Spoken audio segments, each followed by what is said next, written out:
Chapter 5 Musical Instruments. Students, see the picture and tell me what are these. These are musical instruments. और ये सारे musical instruments हैं वो आप सबने देखे ही होंगे। इन सब में से आपको एक या दो प्ले करना भी आता होगा। In this chapter, we will identify different musical instruments. Look at the pictures of musical instruments and tick the correct options. आपको पिक्चर पर देखना है वो कौन सा म्यूज़िकल इंस्ट्रूमेंट है और करेक्ट आंसर को टिक करना है। फर्स्ट इमेज में आपको क्या दिख रहा है ये आपको बताना है। क्लैपस्टिक, फ्लूट या शहनाई। ये जो इमेज दिख रही है वो किस चीज़ की है? So the answer is flute. Flute किस में से बनती है? बैम्बू ट्री में से। बैम्बू ट्री का जो स्टेम होता है ना वो अंदर से खाली होता है, सिलेंडर जैसा होता है, तो उसमें से फ्लूट बनती है। Second picture of musical instrument. ये इमेज दिख रही है ये कौन से म्यूज़िकल इंस्ट्रूमेंट की है? गिटार, वायोलिन या शहनाई। ये तीनों में से क्या है? So the answer is guitar. ये म्यूज़िकल इंस्ट्रूमेंट है वो गिटार है। Look at the third picture. ये कौन सा म्यूज़िकल इंस्ट्रूमेंट है?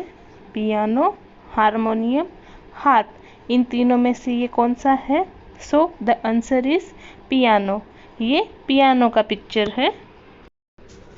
Look at the fourth image. Fourth image में जो दिख रहा है ये कौन सा म्यूज़िकल इंस्ट्रूमेंट है? बैंजो, सितार या violin. So the answer is sitar. ये जो दिख रहा है वो सितार है। ये सारे जो म्यूज़िकल इंस्ट्रूमेंट्स हैं उनसे हम म्यूज़िक प्ले कर सकते हैं। Music helps us to enjoy and relax. Music सुनने से हम एन्जॉय करते हैं और हमारा जो माइंड है वो रिलैक्स हो जाता है, हमारा माइंड फ्रेश हो जाता है। Quiz time. Look at the pictures and tick the correct names. First है वो कौन सी इमेज है? ढोल की है या हारमोनियम की है? So the answer is harmonium. आपको हारमोनियम पर टिक करना है। सेकेंड है वो ड्रम है या तबला है? Answer is drum. वो तबला नहीं है तो आपको ड्रम पर टिक करना है। The first musical instrument was the stone horn. सबसे पहला म्यूज़िकल इंस्ट्रूमेंट कौन सा था? Stone horn. स्टोन हॉर्न वो सबसे पहला म्यूज़िकल इंस्ट्रूमेंट था। इट मीन्स पहले के ज़माने में क्या था, ये सारे म्यूज़िकल इंस्ट्रूमेंट्स नहीं थे। वो लोग अपने हाथों से खुद ही म्यूज़िकल इंस्ट्रूमेंट बनाते थे और एंजॉय करते थे।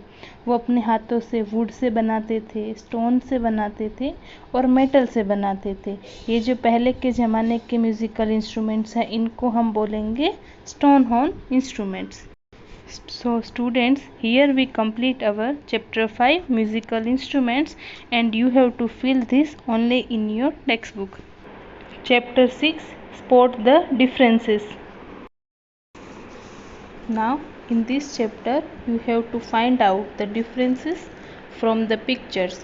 यहाँ दो पिक्चर दी हैं, उनमें से एक पिक्चर है वो सही है, दूसरा पिक्चर है वो रॉन्ग है। तो उसमें से जो रॉन्ग चीज़ें हैं वो आपको सर्कल करनी है, स्पॉट करनी है। सो हियर पिक्चर ए है वो करेक्ट है एंड पिक्चर बी है वो रॉन्ग है। तो सबसे पहले हम पिक्चर ए देखते हैं उसमें क्या क्या है। तो पिक्चर ए में हम सबसे पहले देखते हैं एक बॉय है वो ग्राउंड में खेल रहा है। तो हमें ऑलवेज प्लेग्राउंड में ही खेलना चाहिए। इसके बाद एक गर्ल है वो रोड क्रॉस कर रही है। तो वो कहाँ से रोड क्रॉस कर रही है? ज़िब्रा क्रॉसिंग से रोड क्रॉस कर रही है। तो हमें कभी भी रोड क्रॉस करना होता है तो ज़िब्रा क्रॉसिंग ही यूज़ करना चाहिए। इसके बाद एक गर्ल है वो डस्टबिन में वेस्ट थ्रो कर रही है। तो हमें ऑलवेज वेस्ट कहाँ थ्रो करना चाहिए? डस्टबिन में ही करना चाहिए, इधर उधर कहीं पर भी नहीं फेंकना चाहिए। इसके बाद एक गर्ल है वो कार में बैठी है।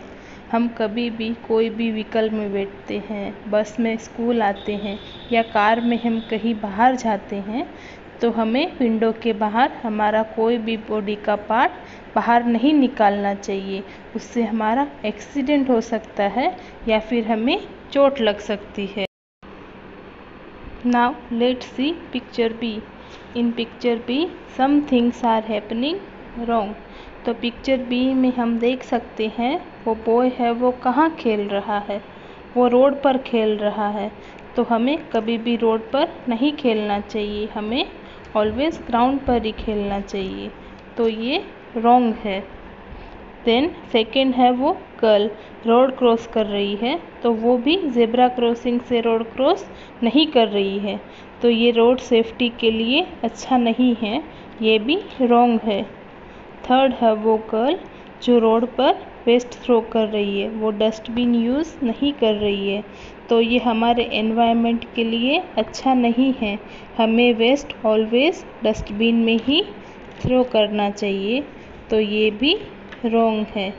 देन कार में एक गर्ल है वो क्या कर रही है, वो उसका मुंह और हैंड बाहर निकाल रही है, तो ऐसे व्हीकल में हमें हमारे बॉडी पार्ट्स को कभी बाहर नहीं निकालना चाहिए, उससे हमारा एक्सीडेंट हो सकता है। तो अब आपको पता चल ही गया होगा कि पिक्चर ए की कंपैरिजन में पिक्चर बी में क्या रॉन्ग है। तो जो रॉन्ग है उसको हमें सर्कल करना है। तो पिक्चर बी में यहाँ जो गर्ल है वो ज़ेब्रा क्रॉसिंग से रोड क्रॉस नहीं कर रही है, तो ये रॉन्ग है, उसे हमें सर्कल करना है। देन सेकंड है बॉय जो रोड पर खेल रहा है, हमें रोड पर नहीं खेलना चाहिए, प्लेग्राउंड में खेलना चाहिए, तो ये रॉन्ग है, उसे हमें सर्कल करना है।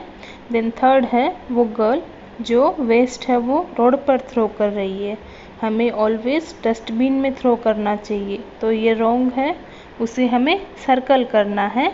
देन फोर्थ है वो गर्ल जो कार में से अपना हाथ बाहर निकाल रही है और अपना मुंह बाहर निकाल रही है, हमें मूविंग व्हीकल में से अपने बॉडी पार्ट्स बाहर नहीं निकालने चाहिए, तो ये रॉन्ग है, उसे हमें सर्कल करना है। तो ये चैप्टर में आपको दोनों इमेजेस में देख के जो रॉन्ग है उसको सर्कल करना है, और ये जो एक्सरसाइज है वो टेक्स्ट बुक में ही फिल करनी है। And here we finish our chapter 6।